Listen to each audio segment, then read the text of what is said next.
The Little Kitten by Judy Dunn. Photographs by Phoebe Dunn. Jenny's cat was restless. It was time for her kittens to be born. She looked in the barn for a comfortable spot to have her kittens, but the straw was much too scratchy. She prowled all over the house and yard, but nothing seemed to suit her. So Jenny made a soft bed for her cat in the bottom drawer of her bureau. That night, 6 fluffy kittens were born there. How adorable are they? Jenny's cat was a good mother. She nursed her kittens when they were hungry and washed them with her rough, pink tongue. At first, the kittens seemed to sleep all day, but in a few weeks, they were all tumbling over one another. When the mother cat wanted a little peace, she crouched under the drawer. One little kitten was more curious than the others. He was the first to try his wobbly legs. He was the first to peek over the edge of the drawer. And he was the first to climb out of the bureau. Plop! He fell to the floor, but Jenny scooped him up, and before he had a chance to get into trouble, Jenny's mother promised she could keep one of the kittens. They would find new homes for the others. Jenny loved every one of the kittens, but she loved the most curious kitten of all. "You're my favorite," she said to the kitten. "Meow," the kitten answered softly. Jenny made a bed for her kitten in a special basket. The kitten tried it out right away. He was still little and needed a lot of naps. When he woke up, he was ready to go exploring.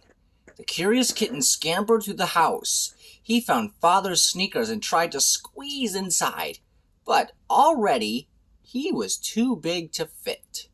The kitten was growing very fast. Soon, the kitten was old enough to drink milk from a dish. At first, he didn't know what to do. He stepped right into it. Milk stuck to his paws and dripped from his chin. "Oh, what a pickle you're in," said Jenny when she saw the milky kitten. Saying that gave her an idea. "I'm going to call you Pickle," she told her kitten. It turned out to be a very good name for him. The curious kitten got into one pickle after another.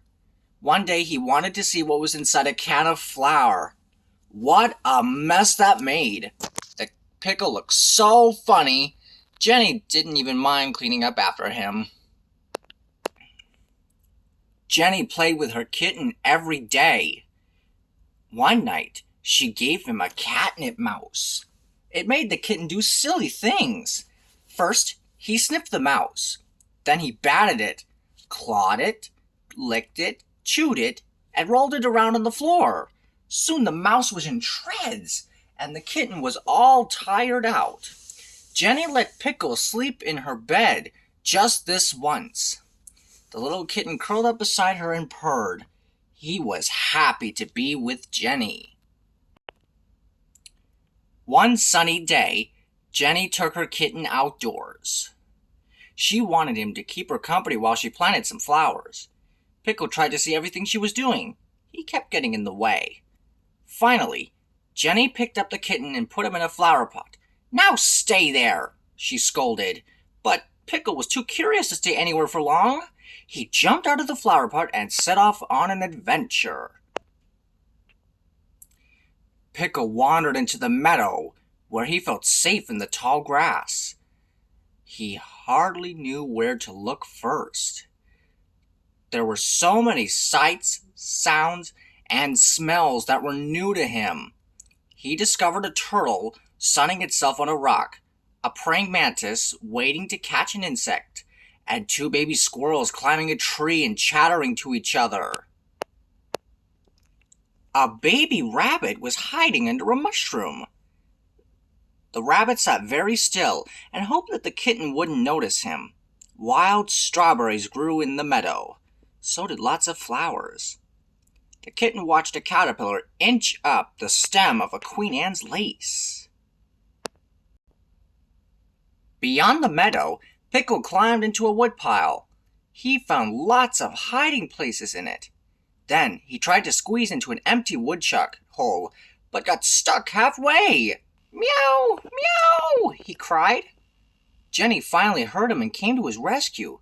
Please don't get into any more trouble, she begged. After that, she held her kitten very close whenever she took him outdoors. Pickle liked Jenny's attention, but he liked to explore even better. It wasn't long before he slipped away again. This time he practiced walking on the orchard fence. He had a good sense of balance, so he didn't fall once. Then Pickle scrambled up an apple tree. Climbing up was easy, but he was too frightened to climb back down. Meow, he called. Meow! Oh, Pickle, you're in a pickle again, said Jenny when she found him. She dragged a box out to the tree and gently helped the little kitten down. Now don't go off again, said Jenny. Pickle snuggled up to her and purred. He seemed to be saying that he'd had enough exploring. But the very next day, Pickle was off again. Jenny took him to a birthday party, and when the children weren't watching, Pickle wandered away. They finally found him snoozing in the doghouse. What am I going to do with you? Jenny asked her kitten. Suddenly she had an idea. Now you can't hide from me, Pickle. The end.